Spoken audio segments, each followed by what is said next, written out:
advance into the outskirts of Pyongyang, capital city of North Korea. The city is known to be heavily fortified, and it is expected that the Reds will make a death stand for their capital. It is reported that the Reds have 30,000 men defending Pyongyang.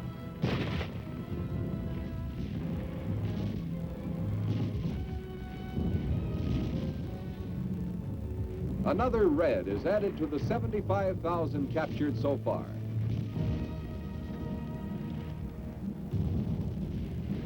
A vehicle burns beside the road. Ammunition explodes in the fire.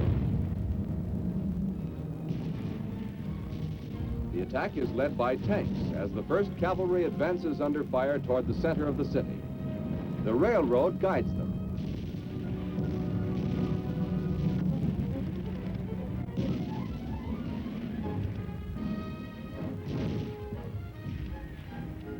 Then, surprisingly, the enemy fire weakens as U.S. infantrymen reach the heart of the city.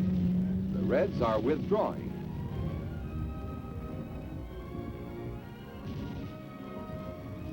Although there is occasional rear guard fire and sniper activity, the main Red force has begun to flee northward in disorganization. A company medic gives first aid to a cavalryman wounded in the street fighting.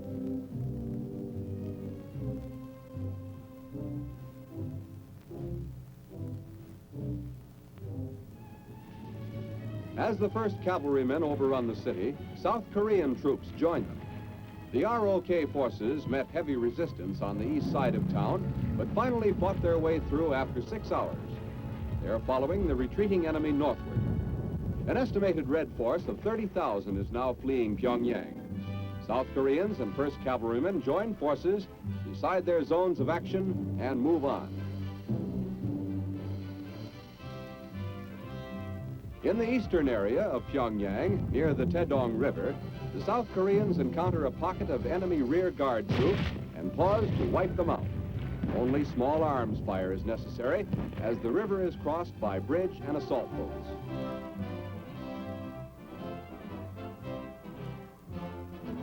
As UN forces take over the city, the North Korean Communist government has vanished, presumably having fled north across the Manchurian border. The heavily fortified capital of Korean communism is now under the United Nations flag. As UN forces take the North Korean capital at Pyongyang, a new threat to the Reds gets underway at Kimpo Airfield. Paratroopers of the 187th Airborne Regiment plan to jump ahead of the Reds fleeing Pyongyang, cutting off their escape route to the border. The planes are C-47 transports and C-119 boxcars. There are over 4,000 men in this operation, which consists of 2 separate drops on 20 and 21 October. The destination is a point 33 miles north of Pyongyang, where the Reds are fleeing through the towns of Sukchon and Suncheon.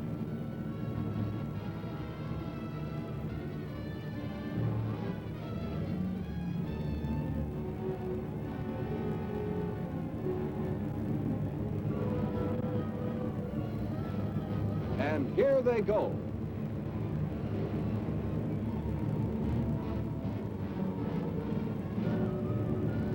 The paratroopers bail out in waves from a dozen planes at a time.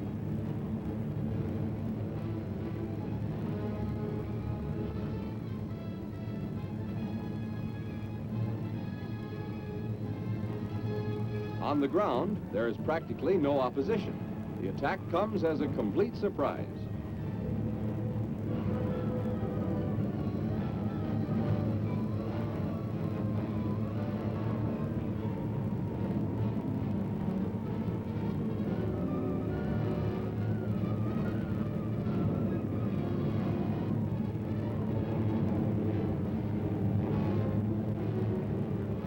Watching the jump is General MacArthur, who flew here from Japan to observe this first airborne operation of the Korean War. Flying over the attack area in his Constellation, the United Nations commander stated, "This closes the trap on the enemy."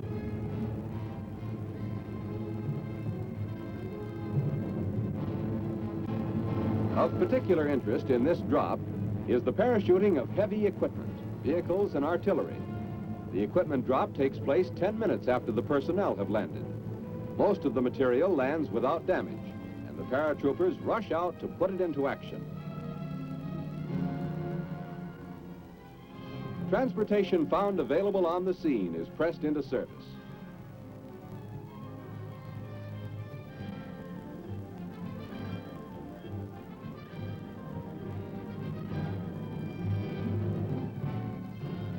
Although the big jump was delayed at the start by bad weather, it moves like clockwork once it gets underway. Casualties are few. Out of the 4,064 men who made the two jumps, only 90 men are listed as jump casualties, and most of these consist of broken legs and sprains. Evacuation is rapid. Specially equipped helicopters land to carry the wounded, and they are quickly on their way back to the hospitals.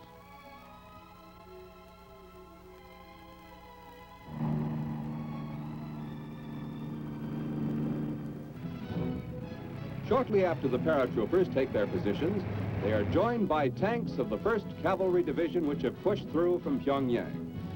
As these forces join, the last remnants of the Red Army are compressed into an area only 50 miles from the Manchurian border.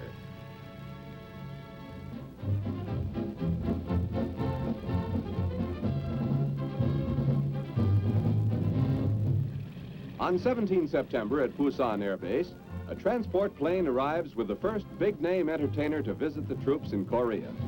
Al Jolson, often billed as the world's greatest entertainer, is in the midst of his last road tour. A veteran of years in show business and months of entertaining troops in World War II, in Europe, Africa, India, and the South Pacific, Al Jolson disregarded his doctor's warning and at the age of 64 set out to entertain troops in hospitals and at the Korean battlefront. In front of the audience he liked best, Jolson gives one of his last performances. GI audience enjoys his act. Al entertained Korean War casualties in Japan before arriving in Korea, and already has used up much of the seemingly boundless energy which he put into every performance. It was impossible for Al Jolson not to give out with all his energy and all his heart. His gaiety and rhythm was infectious, and he knew it could bring joy to others. On 23 October, 6 days after he gave this performance, Al Jolson died from a heart attack in San Francisco. One of his last acts in Korea was to raise a United Nations flag.